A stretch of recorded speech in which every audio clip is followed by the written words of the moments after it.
যারা লাইভে আছিস তারা শুনতে পাচ্ছিস? হ্যাঁ স্যার। দেখতে পাচ্ছিস ঠিকঠাক? হ্যাঁ স্যার।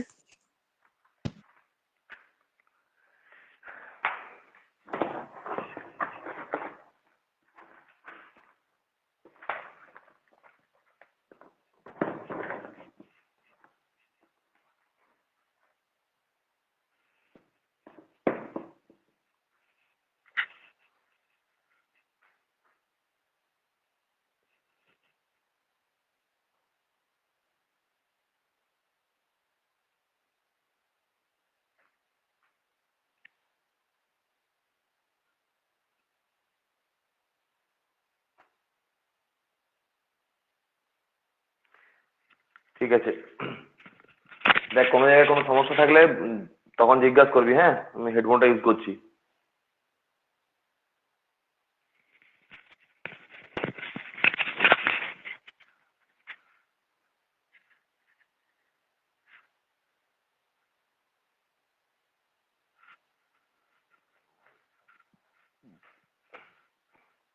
দেখ আজকে আমরা নতুন ইউনিট শুরু করবো, চ্যাপ্টার শুরু করবো। তো দেখো চ্যাপ্টার 2,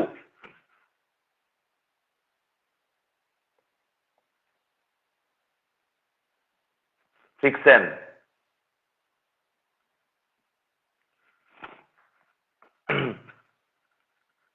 ঘর্ষণ।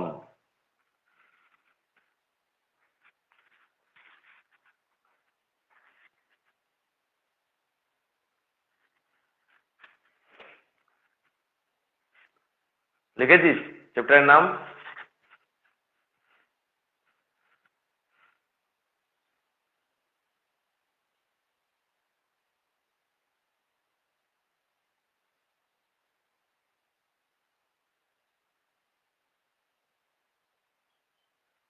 হয়েছে লেখা সবার? হ্যাঁ স্যার। হ্যাঁ স্যার। আচ্ছা বেশ, শোন।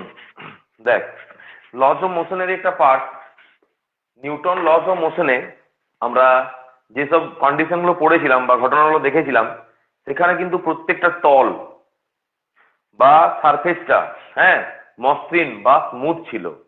যে কারণে বস্তু এবং তল, যে সংস্পর্শ তল ছিল, সেখানে কিন্তু কোনো এক্সট্রা ফোর্স কাজ করেনি। কিন্তু এরপর অর্থাৎ এই চ্যাপ্টারে আমরা যে ঘটনাগুলো পড়বো বা যে কন্ডিশনগুলো আমরা আলোচনা করব, সেখানে আমরা মনে রাখবো বস্তু যে আরেকটি বস্তুর সাথে স্পর্শ করে আছে, দুই বস্তুর স্পর্শ তলে একটা গতির বিরুদ্ধে বাধা বল কাজ করছে। এই গতির বিরুদ্ধে বাধা বলকে বলবো আমরা ঘর্ষণ বল। কিরকম দেখ, তবে এই ঘর্ষণ বল তখনই কাজ করবে যখন আমরা বস্তুকে গতিশীল করব বা গতিশীল করার চেষ্টা করব, তখনই কিন্তু বস্তুর উপর ঘর্ষণ বল কাজ করবে। ধর এটা একটা বস্তু আর এটা একটা তল, ঠিক আছে? তাহলে এই তলটার উপর এই বস্তুটা আছে। মনে রাখবো কিন্তু আমরা এই তলটা কিন্তু রাফ সারফেস, অর্থাৎ অমসৃণ তল হয়েছে। এখন এই বস্তুটার ভর যদি এম হয়, তাহলে বস্তুর নিচের দিকে কাজ করবে বস্তুর ভার mg, তার প্রতিক্রিয়া বল কাজ করবে তল দ্বারা বস্তুর উপর r। এখন বস্তুকে আমি গতিশীল করার জন্য বস্তুর উপর একটা F মানের বল প্রয়োগ করলাম। এই F বল প্রয়োগ করে যখনই আমরা এই বস্তুটাকে গতিশীল করার চেষ্টা করব বা গতিশীল করব, তখনই কি হবে, যে জায়গাটা বস্তু ওই তলের সংস্পর্শে আছে এই জায়গায় কিন্তু একটা বাধা বল সৃষ্টি হবে। এই বাধা বলকে বলা হচ্ছে ঘর্ষণ বল। এবং বাধা বল সর্বদা কাজ করবে বস্তুর উপর যে বল প্রয়োগ করা হয়েছে, অর্থাৎ যেদিকে বস্তু গতিশীল হচ্ছে বা গতিশীল হওয়ার চান্স আছে সেই গতির বিরুদ্ধে বা উল্টো দিকে, অর্থাৎ তল বরাবর এই দিকে একটি বাধা বল কাজ করবে। একে আমরা স্মল এফ দ্বারা প্রকাশ করব। এইটাকেই বলবো আমরা ফ্রিকশন। এটাকেই বলবো আমরা ফ্রিকশন বা ঘর্ষণ। আর এই ফোর্সটা হচ্ছে অ্যাপ্লাইড ফোর্স বা প্রযুক্ত বল। তাহলে প্রযুক্ত বল যেদিক কাজ করে, ঘর্ষণ বল তার বিপরীত দিক কাজ করে। আর মনে রাখবো, ঘর্ষণ বল সর্বদা কাজ করে বস্তু এবং তলের সংস্পর্শ তলে। যে জায়গায় বস্তু এবং তল টাচ হয়ে থাকে সেই টাচ পয়েন্ট গুলোতে ঘর্ষণ বল কাজ করে। এরূপ বল কাজ করার কারণ, আমরা কোন তলকে যখন দেখছি হয়তো মনে হতে পারে যে তলটা মসৃণ, কিন্তু বাস্তবে তল আদৌ মসৃণ নয়। এই তলটা হয়তো এই রকম। যখন আমরা এর উপর বস্তুটাকে রাখবো, যখন আমরা এর উপর এই বস্তুটাকে রাখবো, বস্তুটার তলটাও কিন্তু মসৃণ নয়, অমসৃণ। এরপরে কি হচ্ছে, যখন এই বস্তুর উপর আমি এফ মানের বল প্রয়োগ করব, তখন কিন্তু এই তল এই তলের সাথে আটকে যাবে বা বাধা পাবে। তো এই দিক বরাবর যদি কাজ করে ক্রিয়া, তো তল দ্বারা বস্তুর উপর উল্টো দিকে কাজ করবে প্রতিক্রিয়া। হয়েছে? যার ফলে ক্রিয়া কিন্তু বাধা পাবে প্রতিক্রিয়া দ্বারা। ক্রিয়ার জন্য যে বল তার নাম প্রযুক্ত বল, আর প্রতিক্রিয়ার জন্য যে বল তল বরাবর উল্টো দিকে কাজ করবে তার নাম ঘর্ষণ বল বা ফ্রিকশন। বোঝা গেছে? এবং মনে রাখবো আমরা একটা কথা, যে ঘর্ষণ বল দুটি বস্তুর স্পর্শতলে কাজ করে। সেটা একটা তল হতে পারে আর একটা অন্য কোনো বস্তু হতে পারে। এবং ঘর্ষণ বল তখনই কাজ করবে যখন বস্তুটাকে আমরা তল বরাবর গতিশীল করব বা গতিশীল করার চেষ্টা করব। যতক্ষণ না বস্তুর উপর গতিশীল করার জন্য এক্সট্রা ফোর্স কাজ করছে, ততক্ষণ পর্যন্ত দুই তলের মধ্যে কোনো ঘর্ষণ বল কাজ করবে না। অর্থাৎ বস্তু যদি সমতলে কোনো বস্তুকে নামানো থাকে এবং এই বস্তুর উপর যদি গতিশীল করার জন্য, বস্তুকে তল বরাবর গতিশীল করার জন্য কোনো এক্সট্রা ফোর্স বস্তুর উপর প্রয়োগ করা না হয়, তখন কিন্তু এই দুই তলে কোনো ঘর্ষণ বল কাজ করবে না। যখন আমরা বস্তুর উপর বল প্রয়োগ করে বস্তুকে গতিশীল করার চেষ্টা করব বা বাস্তবে গতিশীল করব, তখন কিন্তু দুই তলের স্পর্শ তলে এক ধরনের বাধা বল গতির বিরুদ্ধে কাজ করবে, যার নাম ঘর্ষণ বল। হয়েছে? বোঝা গেছে বল আগে? তাহলে ডেফিনেশনটা লেখাবো। বুঝতে পেরেছি সবাই?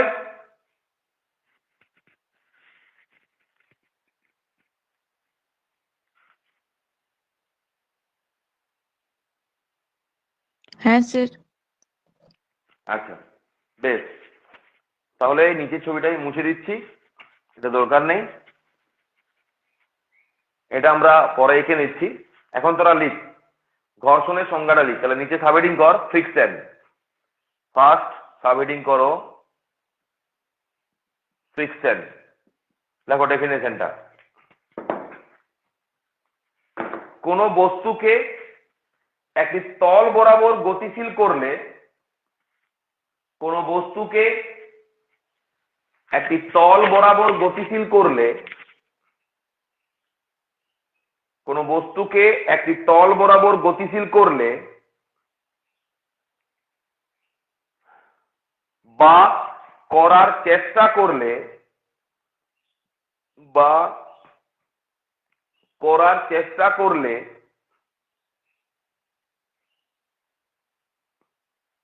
বস্তু এবং তলের স্পর্শতলে,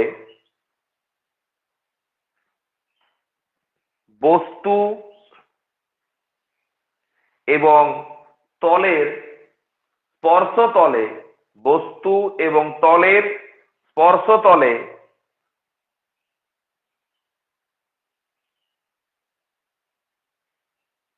বস্তুর গতির বিরুদ্ধে, বস্তুর গতির বিরুদ্ধে,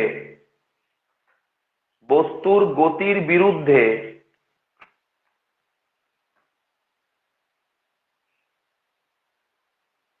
এক প্রকার বাধা বলের সৃষ্টি হয়, এক প্রকার বাধা বলের সৃষ্টি হয়, এক প্রকার বাধা বলের সৃষ্টি হয়, কমা দিয়ে এই বলকেই ঘর্ষণ বল বলে, এই বলকেই ঘর্ষণ বল বলে বা ঘর্ষণ বলে। ঘর্ষণ মানেই কিন্তু বল, শুধু ঘর্ষণ বললেও অসুবিধা নেই, ঘর্ষণ বল বলে।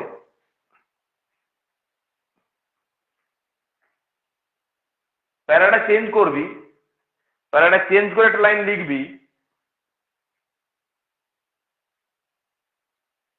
প্যারাটা চেঞ্জ করে লিখ যে ঘর্ষণ বল সর্বদা, ঘর্ষণ বল সর্বদা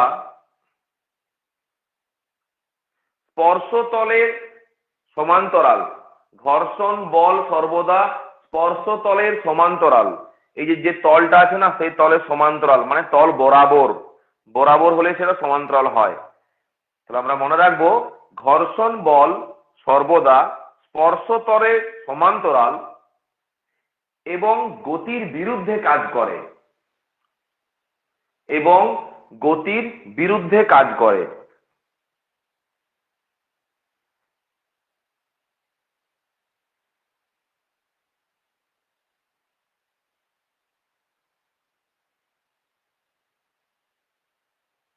এবং গতির বিরুদ্ধে বা গতির বিপরীতে কাজ করে, গতির বিরুদ্ধে বা গতির বিপরীতে কাজ করে। বাস পূর্ণচ্ছেদ দিয়ে দাও, গতির বিরুদ্ধে বা গতির বিপরীতে কাজ করে। আচ্ছা, আর তোমার লেখা হয়েছে?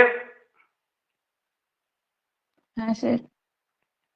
আচ্ছা, হ্যাঁ ছবিটা স্যার। আঁকো, নিচে ছবিটা আঁকো। ছবিটা আঁকা হলে জানাবে আমাকে, তারপরে টপিক স্টার্ট করব।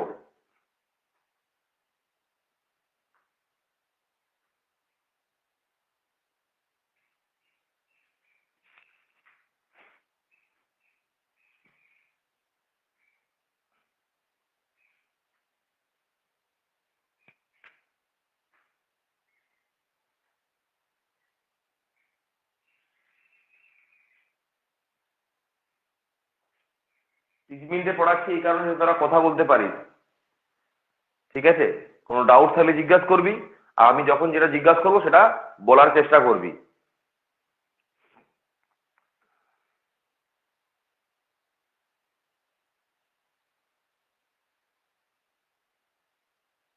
ছবিটা হয়েছে সবার? হ্যাঁ স্যার। হ্যাঁ স্যার। আচ্ছা বেশ,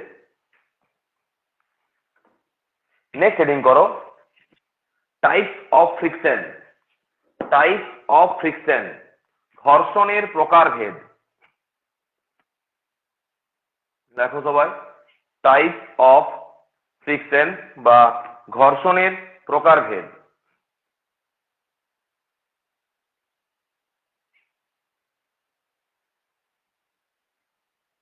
টাইপস অফ ফ্রিকশন বা এটাকে আমরা বলবো ঘর্ষণের প্রকারভেদ। দেখো, এই ঘর্ষণ বল আবার বিভিন্ন ধরনের, ঘর্ষণ বল বিভিন্ন ভিন্ন ধরনের। তো 1 নম্বরে লিখবো আমরা বিভিন্ন ঘটনা অনুযায়ী ঘর্ষণ বলের নামকরণ করা হয়েছে। ঘর্ষণ বল প্রকৃতপক্ষে একই, গতির বিরুদ্ধে বা গতির বিপরীতে কাজ করবে। যখন বস্তুকে গতিশীল করব বা গতিশীল করার চেষ্টা করব, উভয় ক্ষেত্রেই কাজ করবে ঘর্ষণ বল। সে গতিশীল হলেও কাজ করবে আর গতিশীল না হলেও কাজ করবে, কিন্তু গতিশীল করার চেষ্টা করতে হবে, তখনই ঘর্ষণ বল কাজ করবে। এবং সর্বদা কাজ করবে দুই তলের স্পর্শ তলে। দুটো বস্তু যেখানে টাচ হয়ে আছে, ওই টাচ হয়ে থাকা অর্থাৎ স্পর্শ করে থাকা অংশে ঘর্ষণ বল কাজ করবে। তাহলে 1 নম্বরে লিখবো আমরা টাইপস অফ ফ্রিকশনের, লেখো স্ট্যাটিক ফ্রিকশন বা স্থিত ঘর্ষণ। স্ট্যাটিক ফ্রিকশন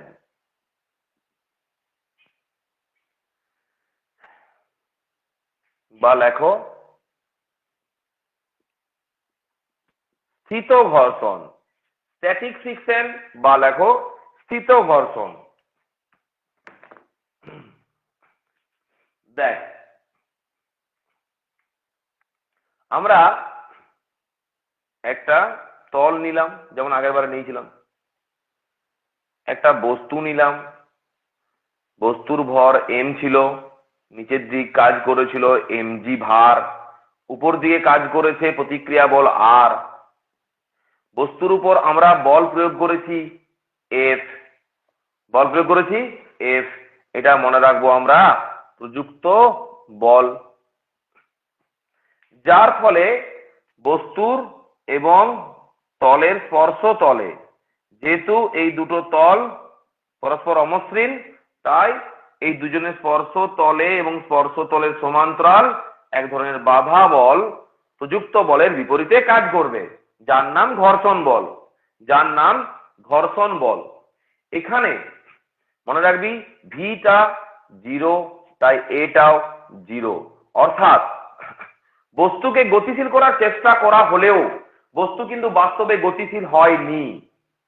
তাই বস্তুর বেগের মানও শূন্য এবং ত্বরণের মানও শূন্য। কারণ বেগ যদি শূন্য হয়, অর্থাৎ ত্বরণ হচ্ছে বেগ পরিবর্তনের হার, তাহলে বেগের কোনো পরিবর্তন হয়নি। তাহলে এখানে বেগের পরিবর্তন হয়নি এবং ত্বরণেরও কোনো পরিবর্তন হয়নি, অর্থাৎ বস্তুটি কি আছে? বস্তুটি স্থির আছে। এই স্থির থাকা বস্তু এবং তল, এদের মধ্যে যে ঘর্ষণ বল কাজ করে এর নাম স্থিত ঘর্ষণ বল বা স্ট্যাটিক ফ্রিকশন। আমরা স্মল এফ টার নিচে একটা ছোট্ট এফ দিয়ে দেবো। এফ এফ স্মল এফ দ্বারা প্রকাশ করব ঘর্ষণ বলকে, আর স্থিত ঘর্ষণ অর্থাৎ পার্টিকুলার কোন একটা ঘর্ষণকে, স্ট্যাটিক ফ্রিকশনকে আমরা প্রকাশ করব এফ অফ এস দিয়ে।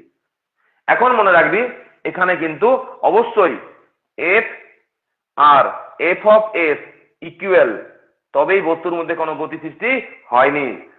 প্রযুক্ত বলের মান এবং ক্রিয়াশীল ঘর্ষণ বলের মান বা উৎপন্নকারী ঘর্ষণ বলের মান পরস্পর সমান হওয়ায় বস্তুর মধ্যে কোনো গতির সৃষ্টি হয়নি। এই অবস্থায় যে ঘর্ষণ বলের সৃষ্টি হয়েছে একে বলা হচ্ছে স্ট্যাটিক ফ্রিকশন বা স্থিত ঘর্ষণ। অতএব মনে রাখবো বস্তুর উপর বল কাজ করেছে, প্রযুক্ত বল কাজ করেছে, বস্তুর উপর প্রযুক্ত বল কাজ করা সত্ত্বেও বস্তুর মধ্যে কোনো গতির সৃষ্টি হয়নি, অর্থাৎ বস্তু স্থির আছে। এই অবস্থায় যে ঘর্ষণ বল কাজ করছে তার নাম স্থিত ঘর্ষণ বা স্ট্যাটিক ফ্রিকশন। যদি বুঝে গেছিস তাহলে আমাকে বল, আমি লিখাবো ডেফিনেশনটা। জানা আমাকে বুঝেছিস কিনা?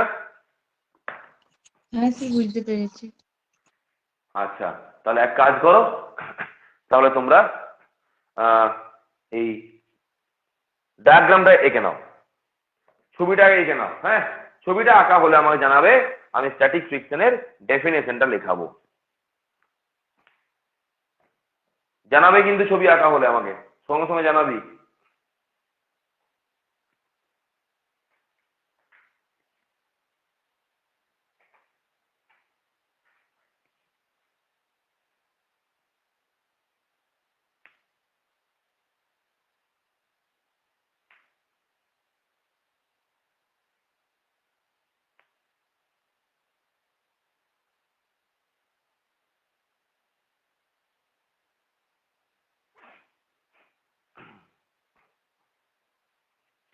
হয়েছে? হ্যাঁ স্যার, হয়ে গেছে। আচ্ছা, তাহলে নিচে লেখো সংজ্ঞা বলে। হ্যাঁ, ছোট্ট একটা পয়েন্ট করো, ডেফিনেশন বা সংজ্ঞা লিখো সবাই। যখন বস্তু গতিশীল হওয়ার উপক্রম করে, যখন বস্তু গতিশীল হওয়ার উপক্রম করে, যখন বস্তু গতিশীল হওয়ার উপক্রম করে তখন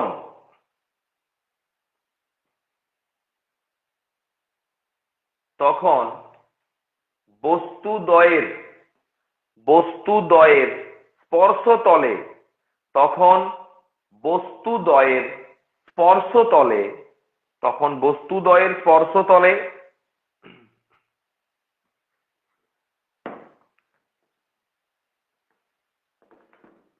বস্তুর গতির বিরুদ্ধে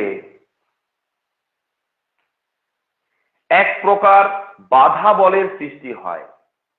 বস্তুর গতির বিরুদ্ধে এক প্রকার বাধা বলের সৃষ্টি হয়।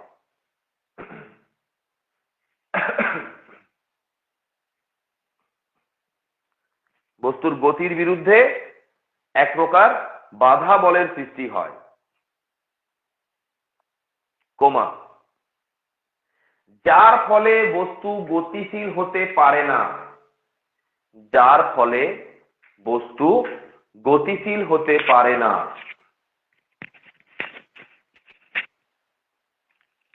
যার ফলে বস্তু গতিশীল হতে পারে না,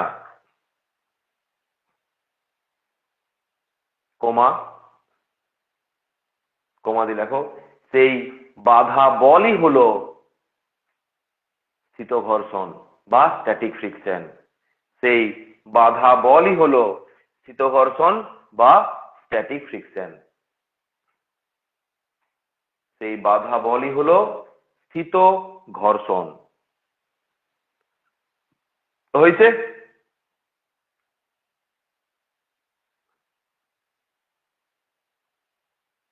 হ্যাঁ স্যার। হ্যাঁ হয়ে গেছে। আচ্ছা, এবার আমরা স্ট্যাটিক ফ্রিকশন সম্পর্কে কতগুলি তথ্য আমরা জানবো। হ্যাঁ, যেমন এর দাগ দাও, নিচে এবিসিডি করে লিখবো আমরা এই স্থিত ঘর্ষণ সম্পর্কে কতগুলো তথ্য। যেমন প্রথমে লিখবো আমরা, লেখো, যদি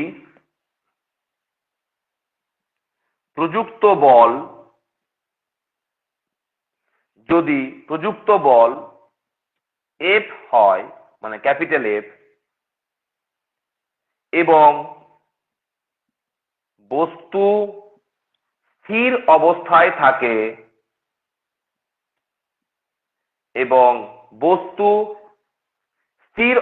থাকে,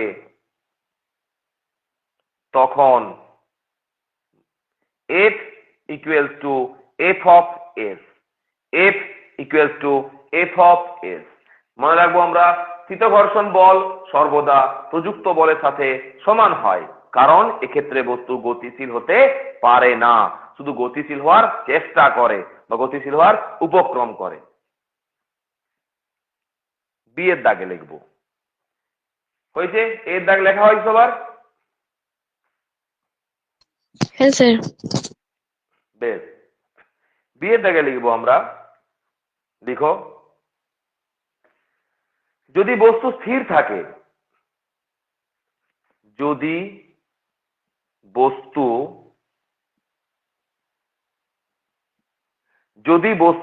স্থির থাকে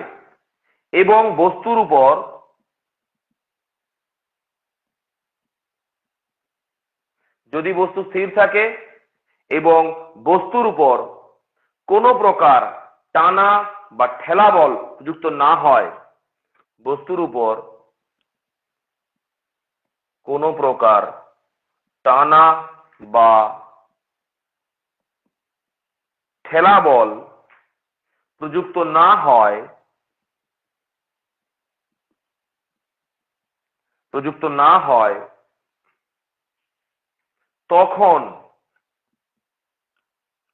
তখন ওই বস্তু এবং তলের স্পর্শতলে,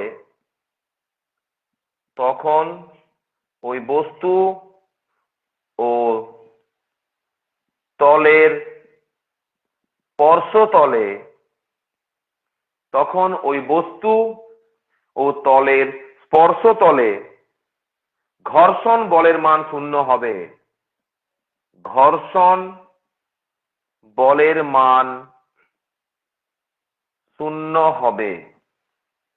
মানেটা বুঝতে পারলি? যদি কোনো বল প্রযুক্ত অর্থাৎ টানা বা ঠেলা, কোনো বস্তুর উপর টানা বল বা ঠেলা বল প্রয়োগ করা না হয়, অর্থাৎ বস্তুকে গতিশীল করার চেষ্টা না করা হয়, তাহলে কিন্তু বস্তুর দুই তলে, তল এবং বস্তুর মধ্যে কোনো ঘর্ষণ বল কাজ করবে না। অর্থাৎ ধর একটা টেবিলের উপর কতগুলো বই নামানো আছে, তখন কিন্তু টেবিলের স্পর্শ তলে আর বই এবং টেবিলের স্পর্শ তলে কোনো ঘর্ষণ বল কাজ করবে না, যতক্ষণ না পর্যন্ত আমরা বইগুলোর উপর ঠেলা বল বা টানা বল প্রয়োগ করছি, ততক্ষণ ঘর্ষণ বলের মান শূন্য। যখনই আমরা বইগুলোকে টেবিলের উপর গতিশীল করার জন্য টানা বল বা ঠেলা বল প্রয়োগ করব, তখনই কিন্তু বই এবং টেবিলের স্পর্শতলে ঘর্ষণ বল সৃষ্টি হবে। অতএব মনে রাখবো, যতক্ষণ না পর্যন্ত বস্তুর উপর প্রযুক্ত বল কাজ করছে, সেটা টানা বল হতে পারে, ঠেলা বলও হতে পারে, ততক্ষণ কিন্তু ঘর্ষণ বলের মানটা সবসময় শূন্য থাকবে। ক্লিয়ার?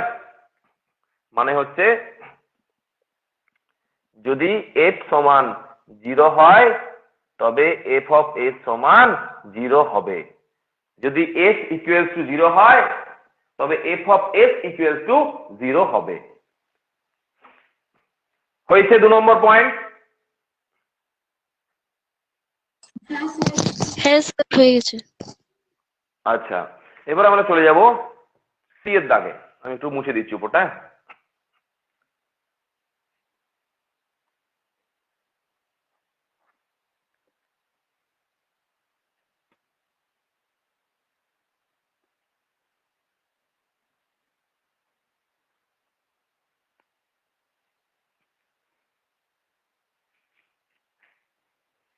সি এর দাগ দাও। সি এর দাগ দিয়ে রাখো। স্থিত ঘর্ষণ বল এক ধরনের বস্তুর নিজস্ব বল।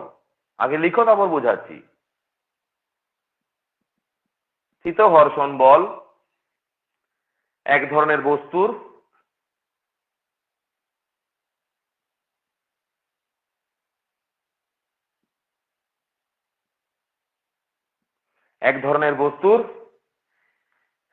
নিজস্ব বল,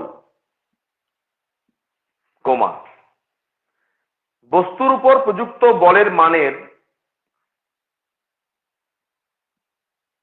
বস্তুর উপর প্রযুক্ত বলের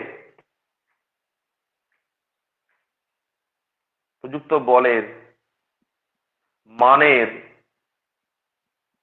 পরিবর্তনের সাথে সাথে প্রযুক্ত বলের মানের পরিবর্তনের সাথে সাথে বস্তুর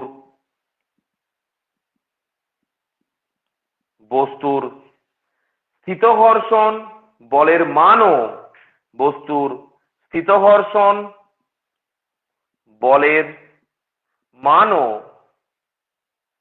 পরিবর্তিত হয় বা পরিবর্তন হয়।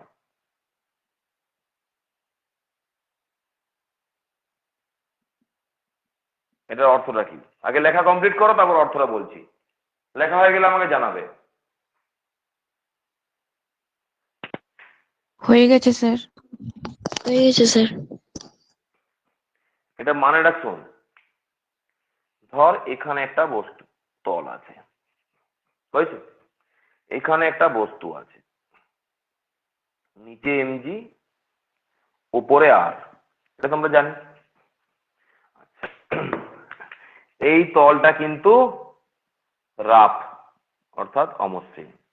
তাহলে স্বাভাবিক অবস্থাতে যদি বস্তুর উপর আমরা এফ মানের বল প্রয়োগ করি, তাহলে কিন্তু সঙ্গে সঙ্গে এখানেও এফ অফ এস বল সৃষ্টি হবে। স্থিত ঘর্ষণ হওয়ার জন্য এই দুটো বলের মান সমান হবে। হলো? এবার ধর কোনো কারণে এই এফ এর মানটা 2 নিউটন,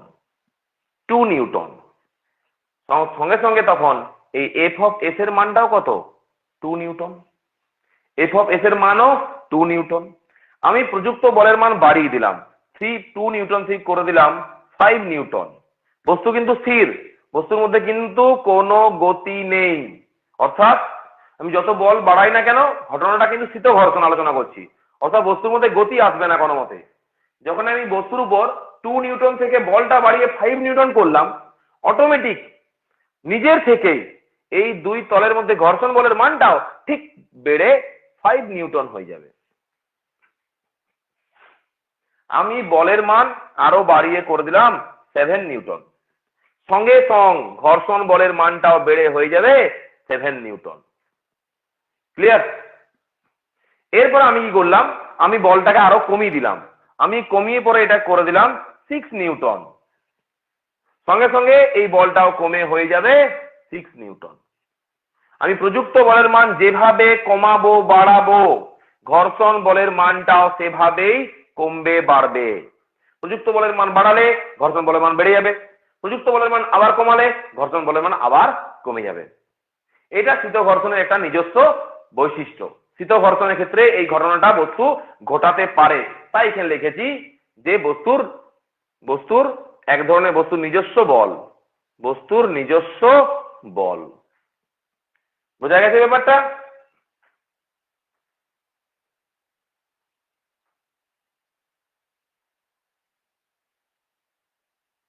বুঝতে পেরেছি? হ্যাঁ স্যার। হ্যাঁ স্যার। তার মানে আমরা প্রযুক্ত বলের মান যে হারে বাড়াবো স্থিত ঘর্ষণ বলের মান সে হারে বাড়বে, আবার প্রযুক্ত বলের মান যে হারে কমাবো স্থিত ঘর্ষণ বলের মান সে হারেই কমবে।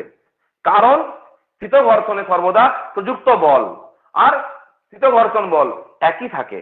প্রযুক্ত বল এফ আর স্থিত ঘর্ষণ বল এফ অফ এস, এই দুটো বলের কিন্তু কোনো মানের পরিবর্তন হয় না। যেহেতু এই দুটো বল সর্বদা একই থাকে, তাই আমরা প্রযুক্ত বলের মান যেভাবে পরিবর্তন করব, বস্তু এবং তলের মধ্যে ক্রিয়ারত ঘর্ষণ বলের মান সেভাবে পরিবর্তিত হতে থাকবে। তাই এই ঘটনাটা আমরা লিখলাম। ঠিক আছে, আমাদের এতক্ষণে শেষ হয়ে গেল স্ট্যাটিক ফ্রিকশন বা স্থিত ঘর্ষণ। এরপর আমরা চলে যাব ঘর্ষণের নেক্সট টাইপে, অর্থাৎ নেক্সট প্রকার ভেদে। 2 নম্বরে আমরা হেডিং করব, যেমন 1 নম্বরে আমরা হেডিং করেছিলাম স্ট্যাটিক ফ্রিকশন, 2 নম্বরে হেডিং করব আমরা লিমিটিং ফ্রিকশন। লিমিটিং ফ্রিকশন, সীমাস্থ ঘর্ষণ বল। বাংলাটা হচ্ছে সীমাস্থ ঘর্ষণ বল, ইংরেজিতে লিখবো লিমিটিং ফ্রিকশন। বুঝে দিচ্ছি? হ্যাঁ, তো 2 নম্বরে সবাই হেডিং করবে limiting friction.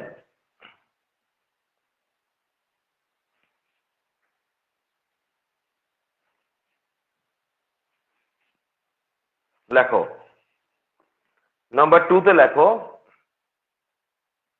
Limiting friction.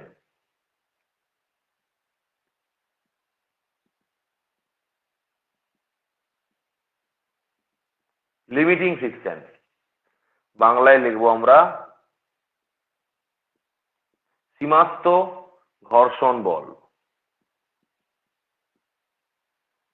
Limiting friction মানে সীমাস্থ ঘর্ষণ।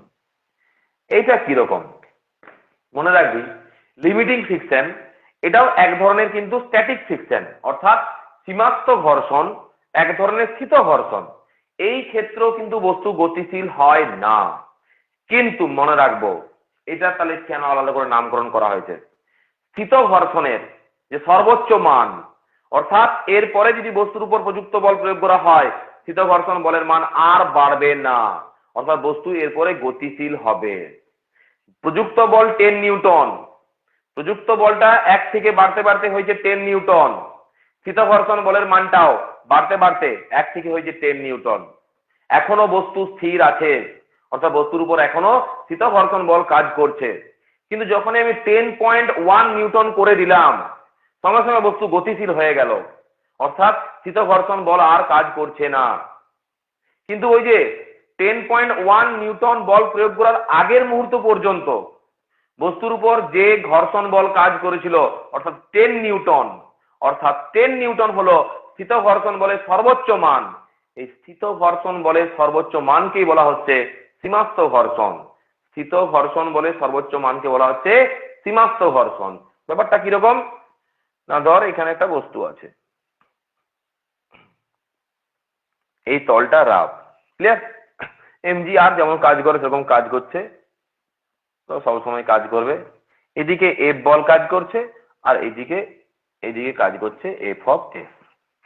হলো, আমি এফ এর মানটা 1 করলাম, অটোমেটিক তখন এফ অফ এস এর মানটা 1 নিউটন, হ্যাঁ, বা ডাইন। এফ এর মানটা 2 করলাম, এটাও 2 হয়ে গেল। এটার মান 3 করলাম, এটার মানও 3 হয়ে গেল। এইভাবে বাড়াতে বাড়াতে আমি নিয়ে গেছি 10 নিউটন, এটাও বাড়তে বাড়তে চলে গেছে 10 নিউটন। হলো। এখনো কিন্তু বস্তু স্থির আছে, এখনো কিন্তু বস্তু স্থির আছে। এই ঘটনাতেও কিন্তু বস্তুর মধ্যে কোনো বেগ নেই। কিন্তু যখনই আমি এই প্রযুক্ত বলের মানটা 10.1 নিউটন করে দিলাম, তখনই কিন্তু বস্তুর মধ্যে একটা গতি সৃষ্টি হয়ে গেল। অর্থাৎ এই বলের মান কিন্তু আর বাড়লো না, এটা কিন্তু 10 নিউটনই রয়ে গেল। অর্থাৎ এটা হচ্ছে এফ অফ এস এর ম্যাক্সিমাম ভ্যালু, স্থিতঘর্ষণ বলের সর্বোচ্চ মান। এরপরে যদি আমি বল বাড়িয়ে দিই, বস্তুর মধ্যে গতি সৃষ্টি হচ্ছে, অর্থাৎ ঘর্ষণ বল আর বস্তুকে আটকে রাখতে পারছে না। ঠিক যতটা সর্বোচ্চ বল প্রয়োগ করে বস্তুকে আটকে রেখেছিল, অর্থাৎ স্থিত ঘর্ষণ বলের সর্বোচ্চ মান, তাকে বলা হচ্ছে, এই ম্যাক্সিমাম ভ্যালুটার নাম হচ্ছে লিমিটিং ফ্রিকশন। এর নাম হচ্ছে লিমিটিং ফ্রিকশন। অতএব এফ অফ এস যখন ম্যাক্সিমাম, তখন তাকে এফ অফ এস না লিখে একে লিখবো আমরা এফ অফ এল, অর্থাৎ লিমিটিং ফ্রিকশন, বা আমরা এফ অফ এস ও লিখতে পারি। এফ অফ এস এর সর্বোচ্চ মানকেই সীমাস্থ ঘর্ষণ বলা হয়। স্থিত ঘর্ষণের সর্বোচ্চ মানই হচ্ছে সীমাস্থ ঘর্ষণ। মনে রাখবো, স্থিত ঘর্ষণ এই বস্তু স্থির থাকে, সীমাস্থ ঘর্ষণ ও বস্তু কিন্তু স্থির থাকে। সীমাস্থ ঘর্ষণের পর যদি বস্তুর উপর আরো বল প্রয়োগ করা হয়, তখন বস্তু গতিশীল হতে শুরু করে, তখন কিন্তু আর সীমাস্থ ঘর্ষণ বা লিমিটিং ফ্রিকশন, সীমাস্থ ঘর্ষণ বা লিমিটিং ফ্রিকশন বা স্থিত ঘর্ষণ বা স্ট্যাটিক ফ্রিকশন আর কার্যকরী হয় না। তখন বস্তুর মধ্যে কাজ করে চল ঘর্ষণ। বস্তু চলতে শুরু করলে তখন ওর মধ্যে কাজ করবে চল ঘর্ষণ। যতক্ষণ না পর্যন্ত চলছে ততক্ষণ কাজ করবে স্থিত ঘর্ষণ। আর স্থিত ঘর্ষণের সর্বোচ্চ মানকে বলবো আমরা সীমাস্থ ঘর্ষণ। বুঝতে পেরেছিস? তাহলে সংজ্ঞা লেখাবো, জানাও আমাকে বুঝতে পেরেছো কিনা।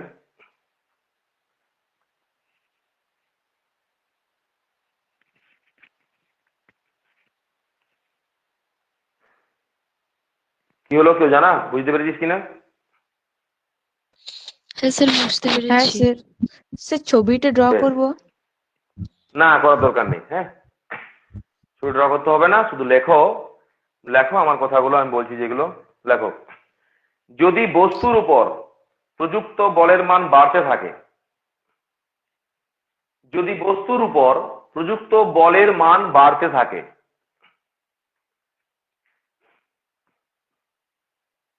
যদি বস্তুর উপর প্রযুক্ত বলের মান বাড়তে থাকে, প্রযুক্ত বলের মান বাড়তে থাকে, তখন স্থিত ঘর্ষণ বলের মানও বাড়তে থাকে, তখন স্থিত ঘর্ষণ বলের মানও বাড়তে থাকে, তখন স্থিত ঘর্ষণ বলের মানও বাড়তে থাকে।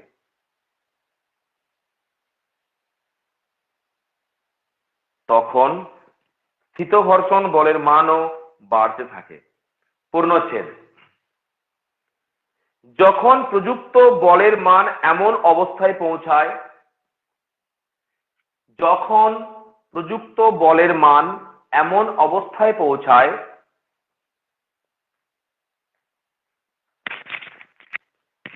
যখন প্রযুক্ত বলের মান এমন অবস্থায় পৌঁছায়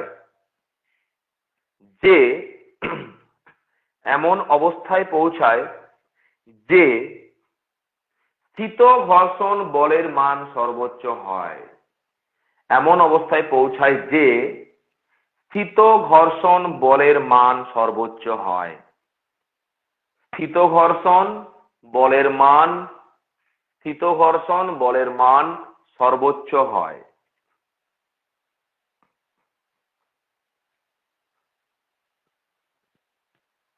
এবং বস্তু স্থির অবস্থাতেই থাকে, এবং বস্তু স্থির অবস্থাতেই থাকে, এবং বস্তু স্থির অবস্থাতেই থাকে।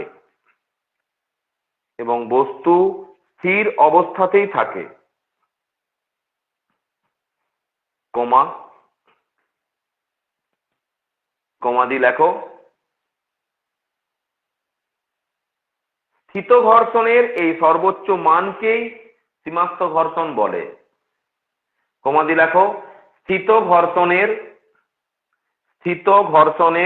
এই সর্বোচ্চ মানকেই সীমাস্থ ঘর্ষণ বলে। স্থিত ঘর্ষণের এই সর্বোচ্চ মানকেই সীমাস্থ ঘর্ষণ বলে।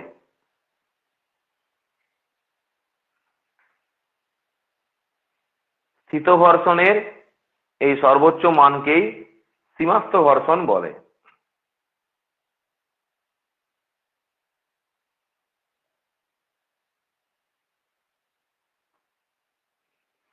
বল হয়েছে? লেখা হয়েছে সবার? হ্যাঁ স্যার। হ্যাঁ স্যার। আচ্ছা, এটা আঁকার দরকার আছে কি তোদের? মনে হচ্ছে কি আঁকতে হবে? তাহলে আঁকতে পারি। হ্যাঁ স্যার, এঁকে নিচ্ছে। আচ্ছা, এখানে ঠিক আছে, এঁকে নাও আগে সবকিছু লিখে নাও যেমন যেমন লিখেছি আমি, তাহলে পরবর্তীকালে বুঝতে সুবিধা হবে। লেখা হয়ে গেলে, আঁকা হয়ে গেলে আমাকে জানাও। আমরা লিমিটিং ফিকশন সম্বন্ধে বেশ কিছু তথ্য জানবো, যেমন আমরা স্ট্যাটিক ফিকশন সম্বন্ধে জেনেছিলাম।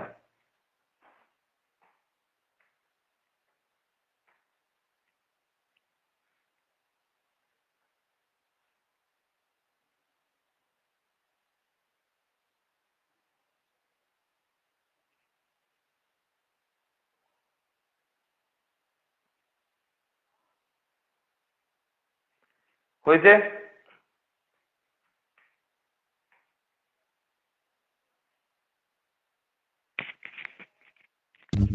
হ্যাঁ স্যার, হয়ে গেছে। হয়েছে তো?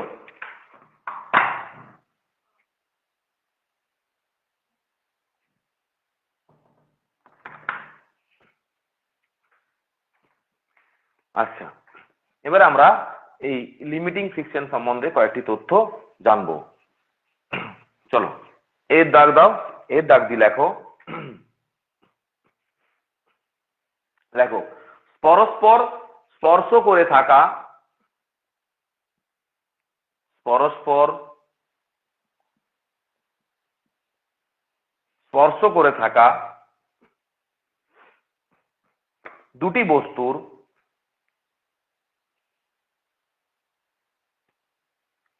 পরস্পর স্পর্শ করে থাকা দুটি বস্তুর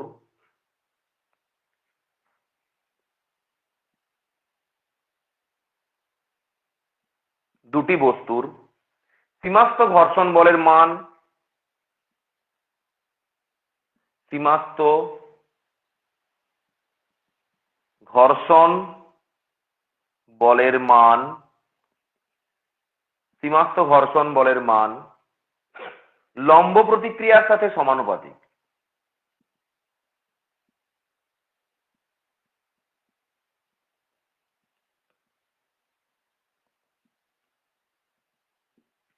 লম্ব প্রতিক্রিয়ার সাথে সমানুপাতিক। দেখ,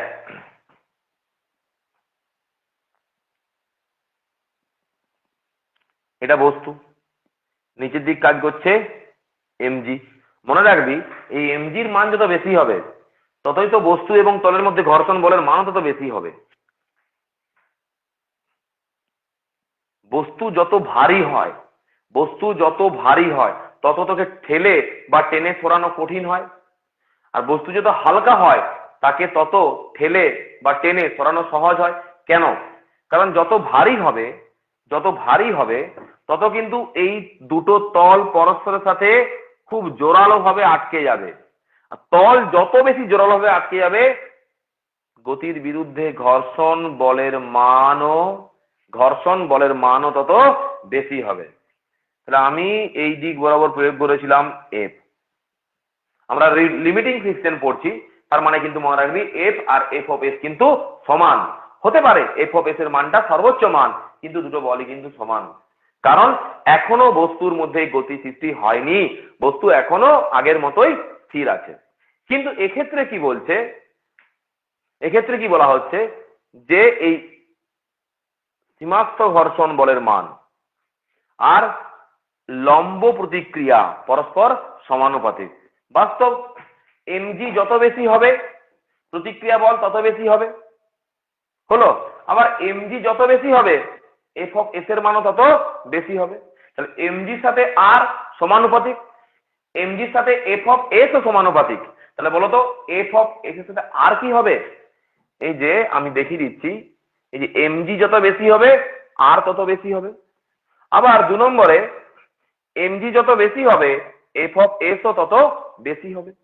তাহলে এখান থেকে আমরা কি বলতে পারি? দুটো থেকে বলতে পারি না যে F of S varies as R, অতএব বলতে পারি না F of S directly proportional আর।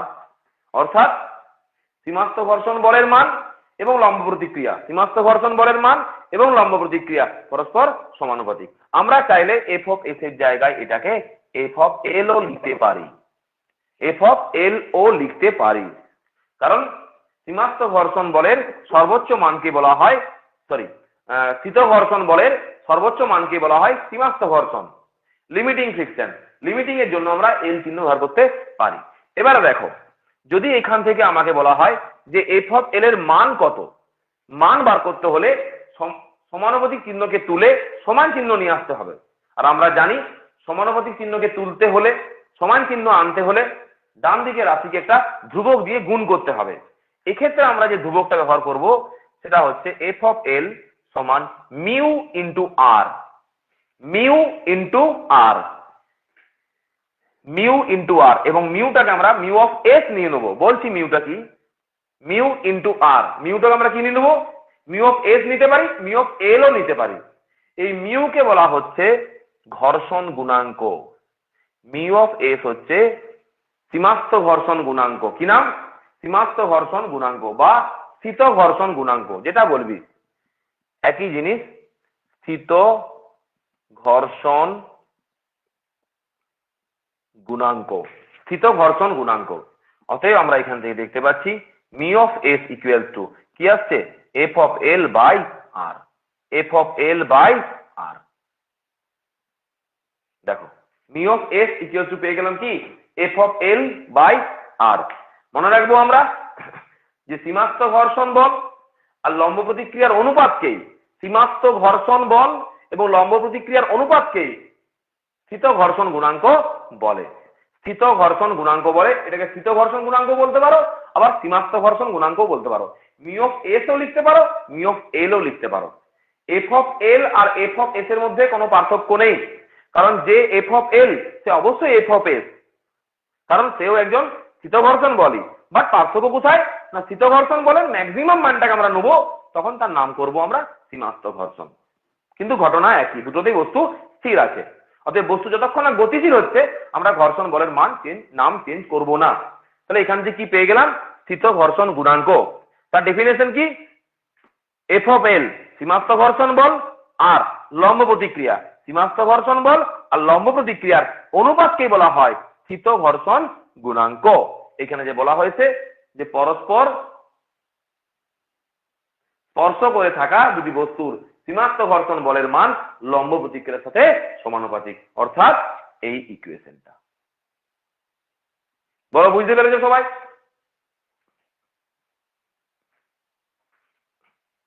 হ্যাঁ স্যার। নোট করে নাও, নিচের ডায়াগ্রাম এবং ইকুয়েশন সবকিছু নোট করে নাও।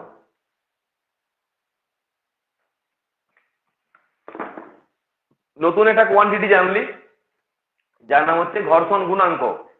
এবারে সেটা স্থিত ঘর্ষণের ক্ষেত্রে স্থিত ঘর্ষণ গুণাঙ্ক, চল ঘর্ষণের ক্ষেত্রে চল ঘর্ষণ গুণাঙ্ক, সীমাস্থ ঘর্ষণের ক্ষেত্রে সীমাস্থ ঘর্ষণ গুণাঙ্ক। কিন্তু নতুন এক ভৌত রাশি যার নাম ঘর্ষণ গুণাঙ্ক, এবং যেটা ঘর্ষণ গুণাঙ্ক যেটা কার কারণে নির্ভর করছে? ঘর্ষণ বল আর লম্ব প্রতিক্রিয়া। তাহলে আমাদের জিজ্ঞাসা করে যে ঘর্ষণ গুণাঙ্কের সংজ্ঞা কি, তখন কি বলবো? ঘর্ষণ বল আর লম্ব প্রতিক্রিয়ার অনুপাত। স্থিত ঘর্ষণ বল বললে স্থিত ঘর্ষণ বল এবং লম্ব প্রতিক্রিয়ার অনুপাত। সীমাস্থ ঘর্ষণ গুণাঙ্ক বললে সীমাস্থ ঘর্ষণ বল আর লম্ব প্রতিক্রিয়ার অনুপাত। চল ঘর্ষণ গুণাঙ্ক বললে চল ঘর্ষণ বল আর লম্ব প্রতিক্রিয়ার অনুপাত। তো যেমন যেমন নামকরণ হবে তেমন তেমন আমাদের ঘর্ষণ বলের নামটা চেঞ্জ হবে। বাকি সব একই থাকবে। আর তাহলে ঘর্ষণ গুণাঙ্ক সমান হচ্ছে ঘর্ষণ বল আর লম্ব প্রতিক্রিয়ার অনুপাত।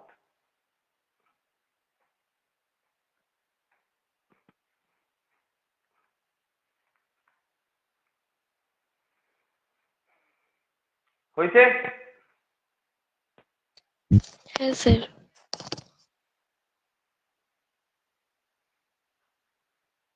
আচ্ছা, বাকিদের হয়ে গেছে সবাই? হ্যাঁ স্যার। বাকিদের বাকিদের রেসপন্স কই? এক দুজন তো রেসপন্স করছে, বাকিদের কোনো রেসপন্স নেই?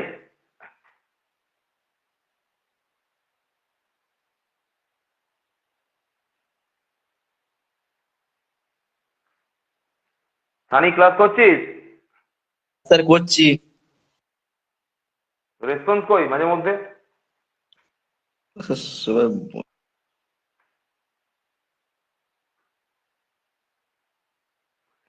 বেশ, স্যার ঠিক বলছি আছে। মঙ্গলবার দেখো, স্যার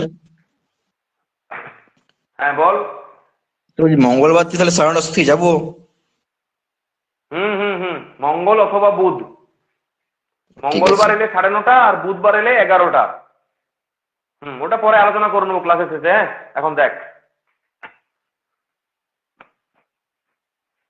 আচ্ছা, এবারে বিয়ের দাগ দাও।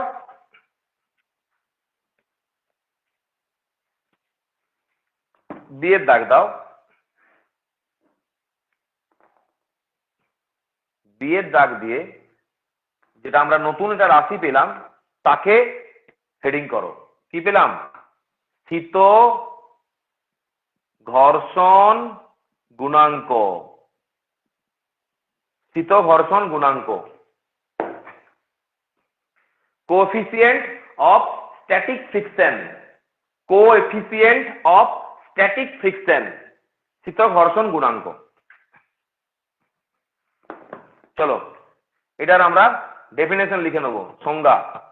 1 নম্বরে লিখবো এর ডেফিনেশন বা সংজ্ঞা।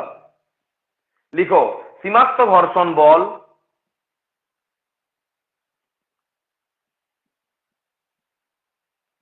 সীমাস্থ ঘর্ষণ বল এবং লম্ব প্রতিক্রিয়ার এবং লম্ব সীমাস্থ ঘর্ষণ বল এবং লম্ব প্রতিক্রিয়ার অনুপাতকেই সীমাস্থ ঘর্ষণ বল এবং লম্ব প্রতিক্রিয়ার অনুপাতকেই স্থিত ঘর্ষণ গুণাঙ্ক বলে। স্থিত ঘর্ষণ গুণাঙ্ক বলে। অতএব বা অর্থাৎ মিউ অফ এস সমান F of L by R. F of L by R. তোমাকে জিজ্ঞাসা করা হয় এর ইউনিট কি হবে, কেউ বলতে পারবে ইউনিট? এসআই বা সিজিএসএ পারবে কেউ বলতে? সীমাস্থ ঘর্ষণ গুণাঙ্ক এফ অফ এল বাই আর এর এসআই বা সিজিএস ইউনিট? স্যার ইউনিট হবে না তো? বলবি কেন হবে না? স্যার ইউনিট হবে না তো? কেন হবে না? স্যার দুটোই বল হচ্ছে, যে বলটা ক্যান্সেল হয়ে যাবে না ইউনিট গুলো? তাহলে এখানে এটা এককহীন রাশি, কারণ এখানে দুটোই সমজাতীয় রাশি। আমরা জানি যেসব রাশি দুটি সমজাতীয় রাশির অনুপাত তারা হচ্ছে এককহীন বা এককবিহীন রাশি। সীমাস্থ ঘর্ষণ গুণাঙ্ক যেটা হচ্ছে ঘর্ষণ বল আর এটাও লম্ব প্রতিক্রিয়া বল, দুই বলের অনুপাত। স্থিত ঘর্ষণ গুণাঙ্ক বা ঘর্ষণ গুণাঙ্ক, ঘর্ষণ গুণাঙ্ক দুই বলের অনুপাত হওয়ায় এদের কোনো একক নেই, এরা হচ্ছে এককহীন রাশি। তাহলে লিখে রাখবো এককহীন রাশি। আর জানি আমরা যারা এককহীন হয় তারা মাত্রাহীন হয়, মাত্রা বা ডাইমেনশন। ডাইমেনশন লিখে নেবো আমরা। তাহলে এর এককও নেই, এর মাত্রাও নেই, যেহেতু মাত্রা নেই তাহলে আমরা লিখে নেবো m0 l0 t0 অর্থাৎ 1। কোন রাশির মাথায় যদি 0 থাকে তার মান হয়ে যায় 1। এখানে m0 l0 t0 হচ্ছে ঘর্ষণ গুণাঙ্কের মাত্রা, অর্থাৎ এটা মাত্রা এবং এককহীন ভৌত রাশি। হয়েছে? মুছবো এগুলো? হ্যাঁ স্যার।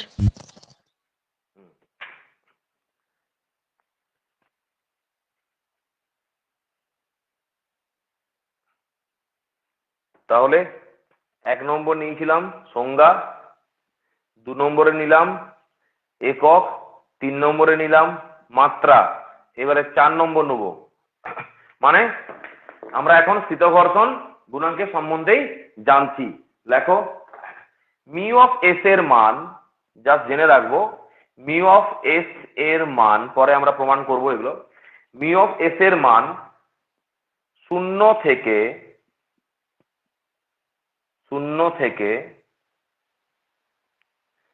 1 এর মধ্যে হবে।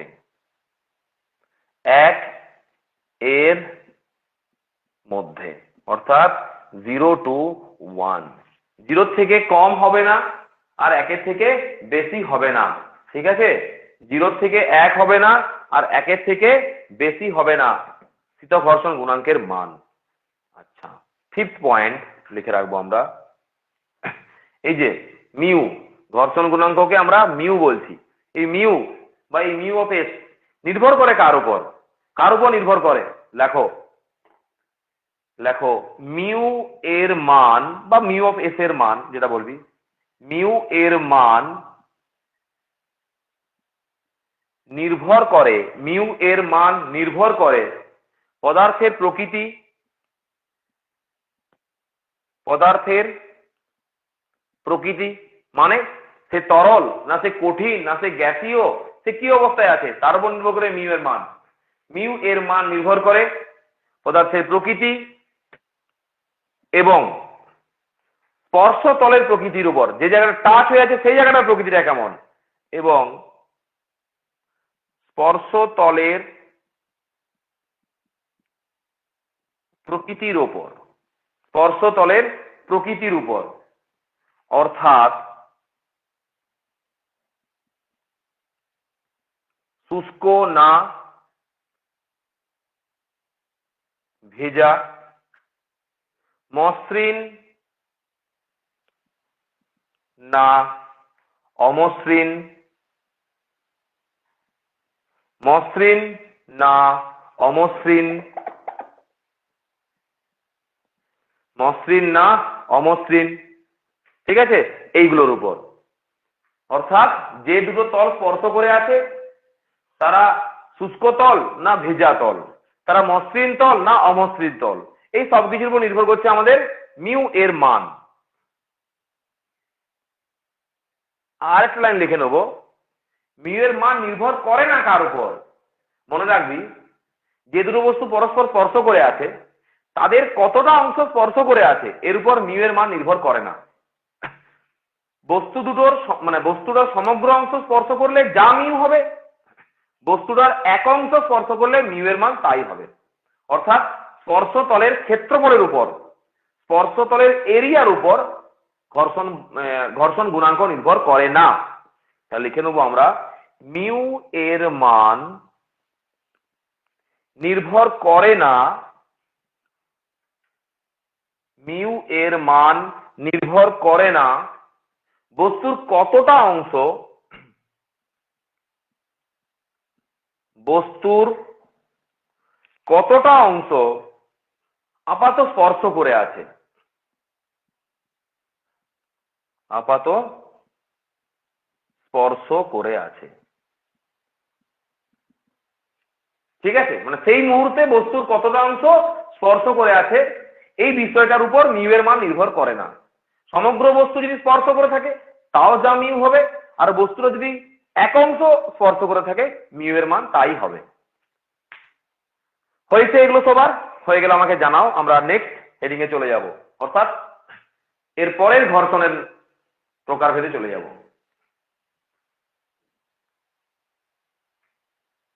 স্যার হয়ে গেলে বলবি? স্যার হয়ে গেছে। বেশ বেশ, ভেরি গুড।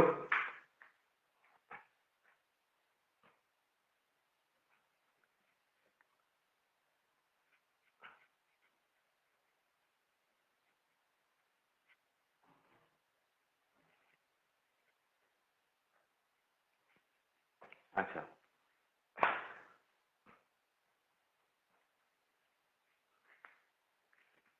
লিমিটিং ফ্রিকশন হয়ে গেল আমাদের, এটা মুছে দেবো আমরা। এবারে চলে যাবো আমরা 3 নম্বর বা থার্ড। 3 নম্বরে লেখো কাইনেটিক ফ্রিকশন।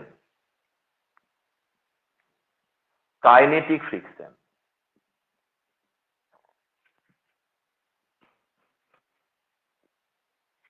চলো ঘর্ষণ। কি বললাম? চলো ঘর্ষণ। কাইনেটিক ফ্রিকশন হচ্ছে চলো ঘর্ষণ।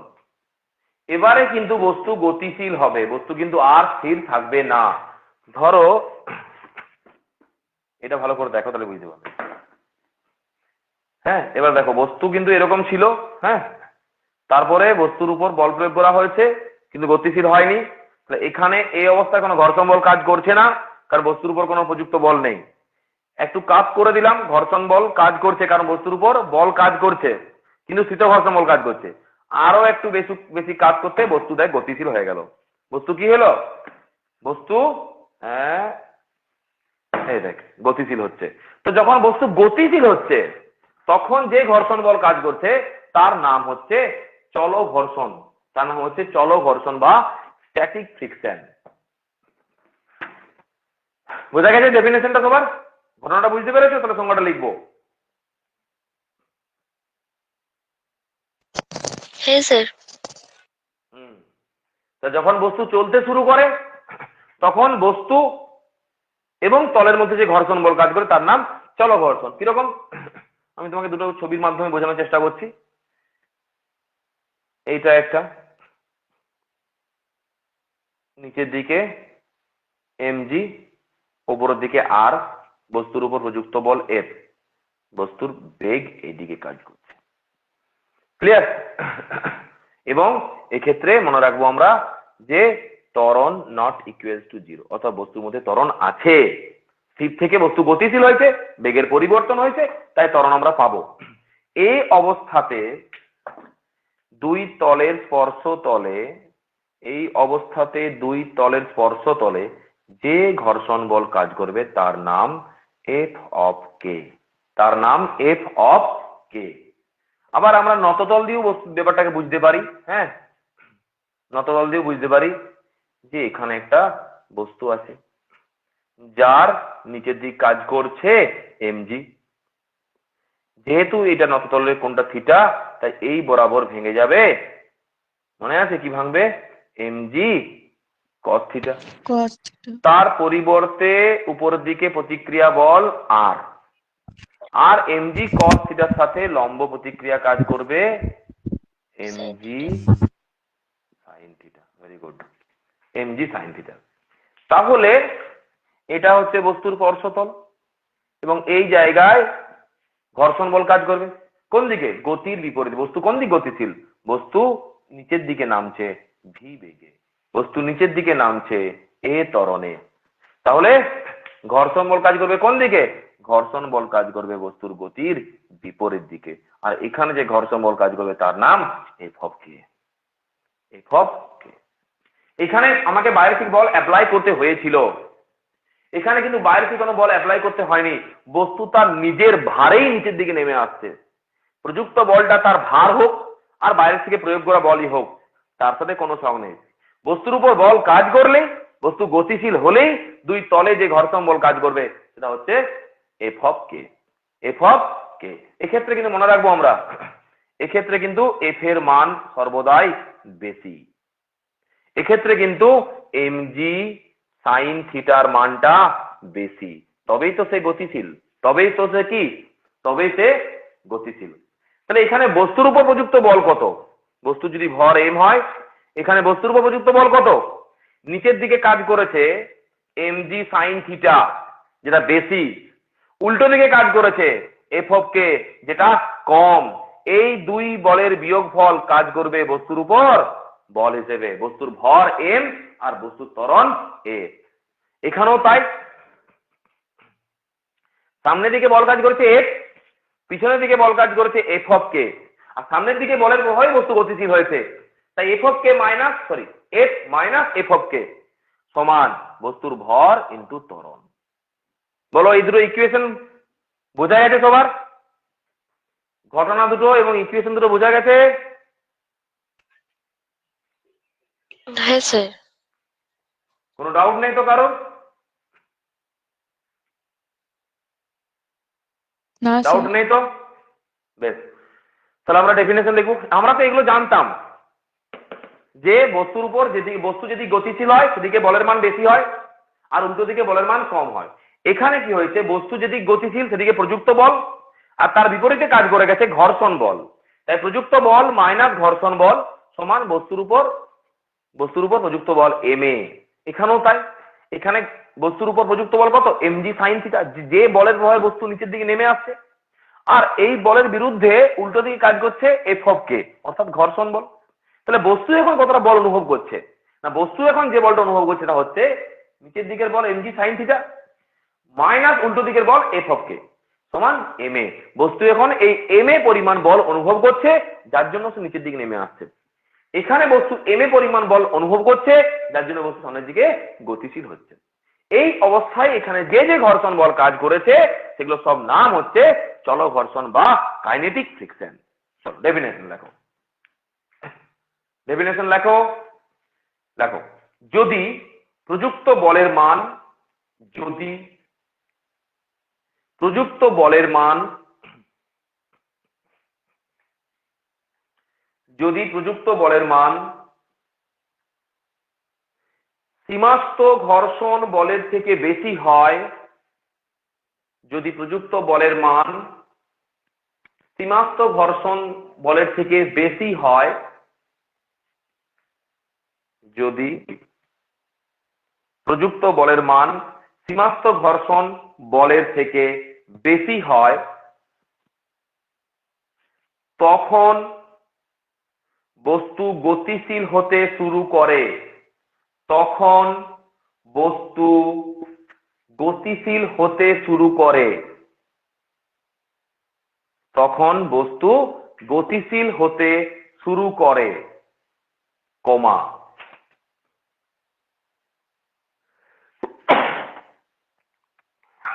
কমা দিয়ে লেখো, এই অবস্থায় বস্তুর গতির বিরুদ্ধে এই অবস্থায় বস্তুর গতির বিরুদ্ধে এই অবস্থায় বস্তুর গতির বিরুদ্ধে যে ঘর্ষণ বল কাজ করে, এই অবস্থায় বস্তুর গতির বিরুদ্ধে এদিকে গতির বিরুদ্ধে যে ঘর্ষণ বল কাজ করে তাকে চল ঘর্ষণ বলে। যে ঘর্ষণ বল কাজ করে তাকে চল ঘর্ষণ বলে।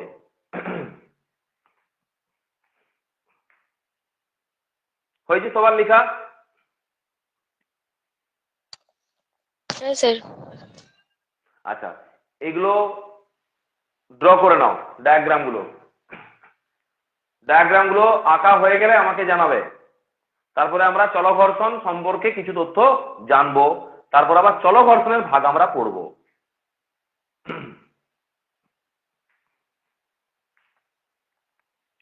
আঁকা হলে জানাবি।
হয়েছে? হ্যাঁ স্যার হয়ে গেছে। বাকিদের হয়েছে, মুছে দেবো? হয়ে গেছে। হ্যাঁ স্যার হয়ে গেছে। হ্যাঁ স্যার। বাহ, ভেরি গুড।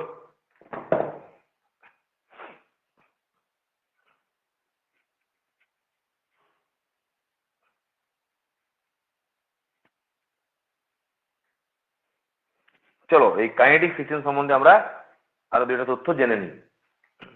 এর দাগে লেখো, লেখো চলঘর্ষণ বলের মান, চলঘর্ষণ বলের মান লম্ব প্রতিক্রিয়ার সমানুপাতিক। একই রকম ভাবে বলের মান লম্ব প্রতিক্রিয়ার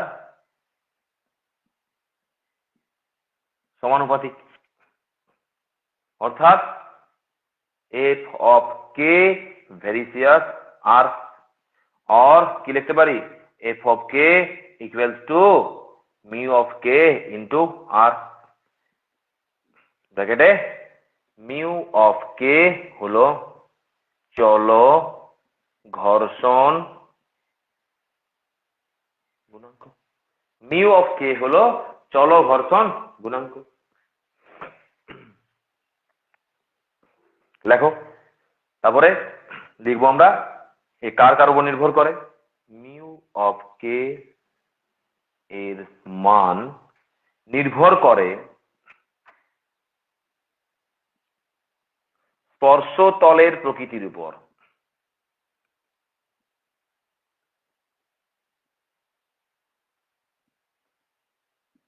স্পর্শতলের প্রকৃতির উপর। আর আমরা মনে রাখবো যে স্থিতঘর্ষণ বলের মান বা চলঘর্ষণ বলের মান সর্বদাই স্থিতঘর্ষণ বলের তুলনায় কম। ঠিক আছে, চলঘর্ষণ বলের মানটা কম আর স্থিতঘর্ষণ বলের মানটা বেশি। কারণ স্থিতঘর্ষণ বলের মানটা বেশি বলে না বস্তু স্থির ছিল, আর চলঘর্ষণ বলের মানটা কম বলে না বস্তু গতিশীল হয়েছে। তাহলে বাধা বল যত কম হবে তবে চলঘর্ষণ সেটাও বাধা বল, স্থিতঘর্ষণ সেটাও বাধা বল, কিন্তু স্থিতঘর্ষণে বস্তু গতিশীল হয় না, চলঘর্ষণে বস্তু গতিশীল হয়। দুটো বাধা বল হওয়া সত্ত্বেও একটাতে বস্তু গতিশীল হতে পারেই না, একটাতে বস্তু তো গতিশীল হয়। তাহলে যেটাতে বস্তু গতিশীল হতে পারে না তার মান বেশি, আর যেটাতে বস্তু গতিশীল হয় তার মান কম। অতএব আমরা মনে রাখবো স্থিতঘর্ষণ বলের মান বেশি আর চলঘর্ষণ বলের মান কম। দেখো যে চলঘর্ষণ বলের মান, চলঘর্ষণ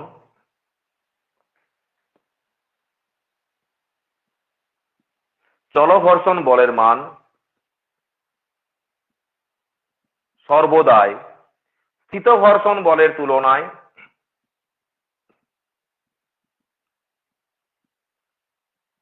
স্থিতঘর্ষণ বলের তুলনায় স্থিতঘর্ষণ বলের তুলনায় কম। অতএব F of K less than F of S. অতএব mu of K less than mu of S. চলঘর্ষণ বলের মানও কম, চলঘর্ষণ গুণাঙ্কও কম। স্থিতঘর্ষণ বলের মানও বেশি, স্থিতঘর্ষণ গুণাঙ্কও বেশি। এটা আমরা মনে রাখবো।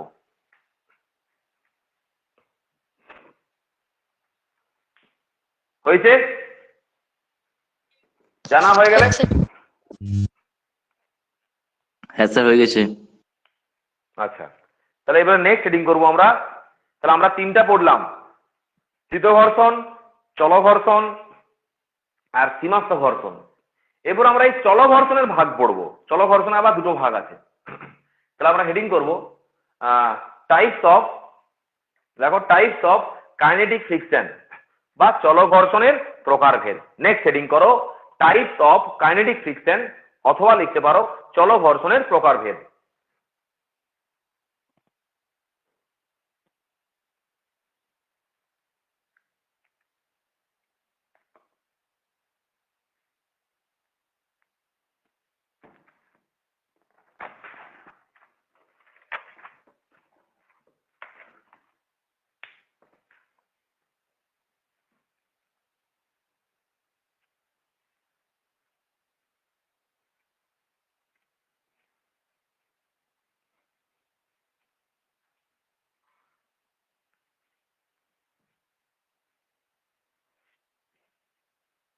লেখো।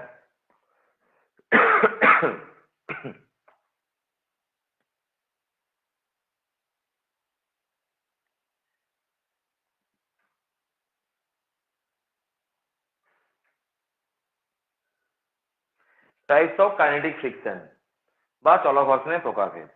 1 নম্বর লেখো স্লাইডিং ফ্রিকশন। স্লাইডিং ফ্রিকশন,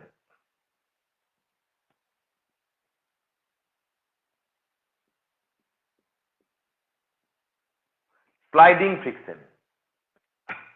এই দেখ, এইটা হচ্ছে স্লাইডিং, ভালো করে দেখবি। হ্যাঁ, এইটি স্লাইডিং। এটা কি বলা হয়?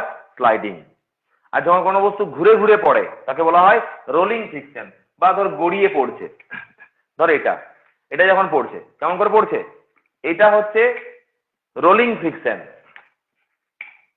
দেখ ভালো করে, এটা রোলিং ফ্রিকশন, আর এটা হচ্ছে স্লাইডিং ফ্রিকশন।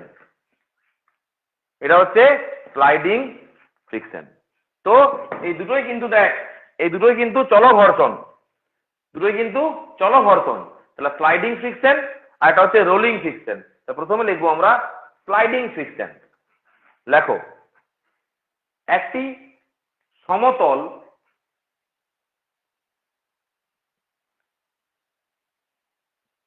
একটি সমতল বস্তু একটি সমতল বস্তু অনুভূমিক, একটি সমতল বস্তু অনুভূমিক, সমতল বস্তু অনুভূমিক তলের উপর দিয়ে অনুভূমিক তলের উপর দিয়ে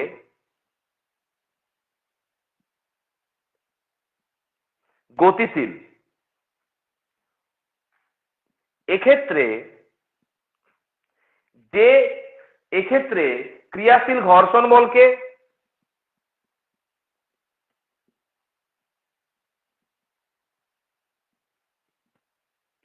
ক্রিয়াশীল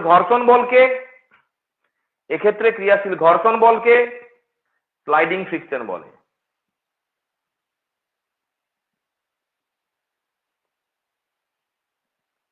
দুটো শর্ত, বস্তুটার তলটা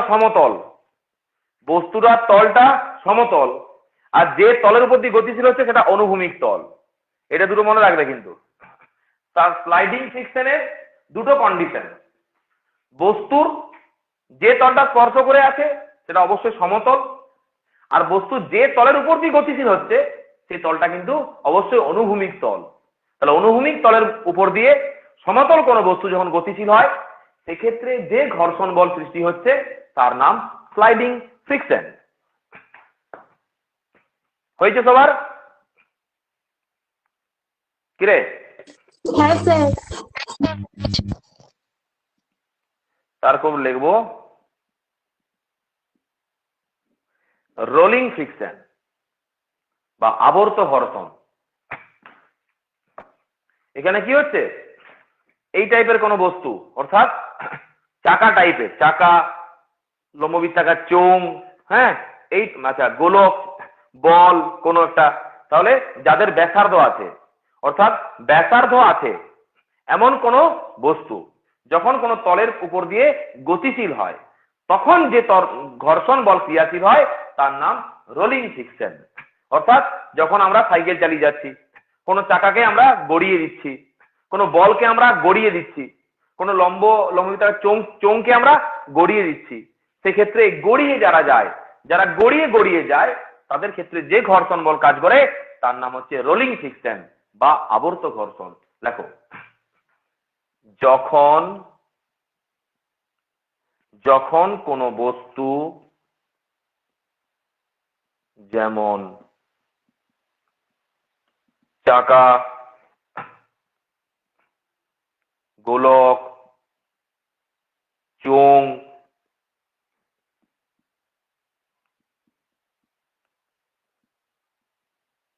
কোন তলের উপর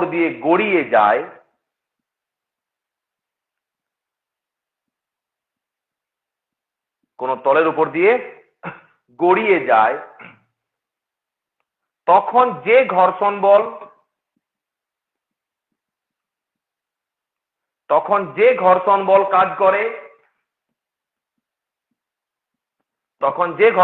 কাজ করে, তাকে রোলিং ফ্রিকশন বা আবর্ত ঘর্ষণ বলে।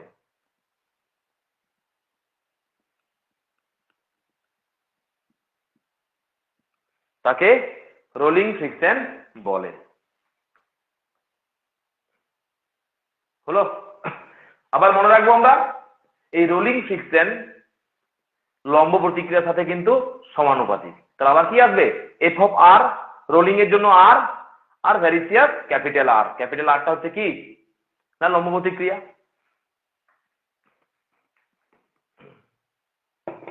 হইছে? ডেফিনেশনটা হইছে? হ্যাঁ স্যার। আচ্ছা, নিচে এর দাগ দাও,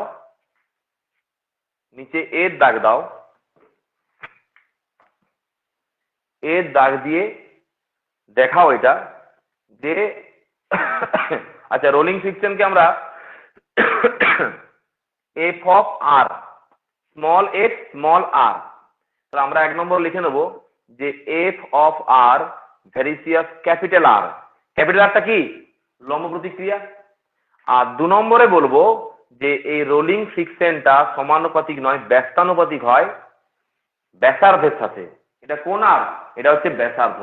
এখানে আমরা লিখে দেবো যে আর হচ্ছে প্রতিক্রিয়া, লম্ব প্রতিক্রিয়া, আর হচ্ছে প্রতিক্রিয়া, আর এখানে স্মল আরটা হচ্ছে ব্যাসার্ধ। হলো? আর এফ অফ আর তো আমরা জানি রোলিং ফ্রিকশন। তাহলে বল F of R varies as R, আর F of R varies as 1/r, একবার ডাইরেক্টলি প্রপোর্শনাল, একবার ইনভার্সলি প্রপোর্শনাল। এই দুটো থেকে আমরা কি পাবো, কেউ বলতে পারবি?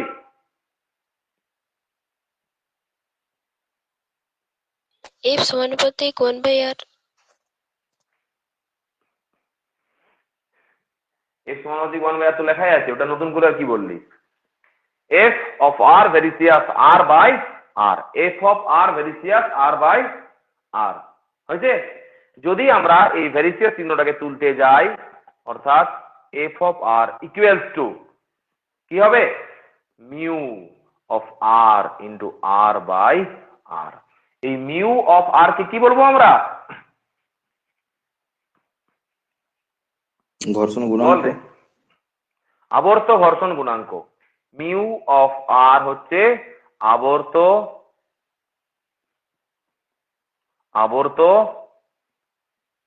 ঘর্ষণ গুণাঙ্ক।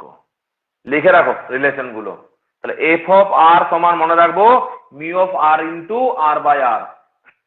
আর এখানে এটা হচ্ছে রোলিং ফ্রিকশন।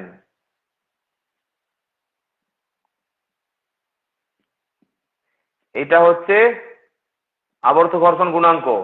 এই আরটা হচ্ছে লম্ব প্রতিক্রিয়া, আর এই স্মল আর হচ্ছে ব্যাসার্ধ। ক্লিয়ার? দেখো, বলো সবকিছু ক্লিয়ার পুরোপুরি?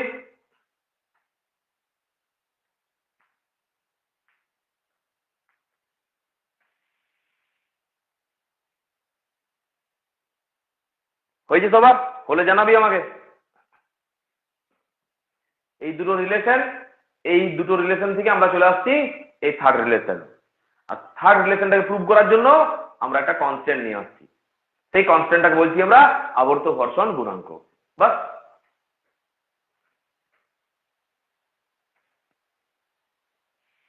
হয়েছে? হ্যাঁ হ্যাঁ স্যার। স্যার হয়েছে।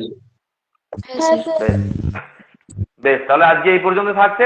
হ্যাঁ, বাকি পোর্শন আবার পরের দিন হবে। ঠিক আছে? চলো তাহলে ক্লাস অফ করছি। বেশ, আর মঙ্গলবার দিন ক্লাস হবে, বুধবার দিন এক্সট্রা ক্লাস হবে। হ্যাঁ, আমি গ্রুপে লিখে দিচ্ছি সেদিন কি পড়ে আসতে হবে। ভেক্টরটা পড়ে আসতে হবে মঙ্গলবার দিন। স্যার আমি বলছি পরে গ্রুপে বলছি, হ্যাঁ।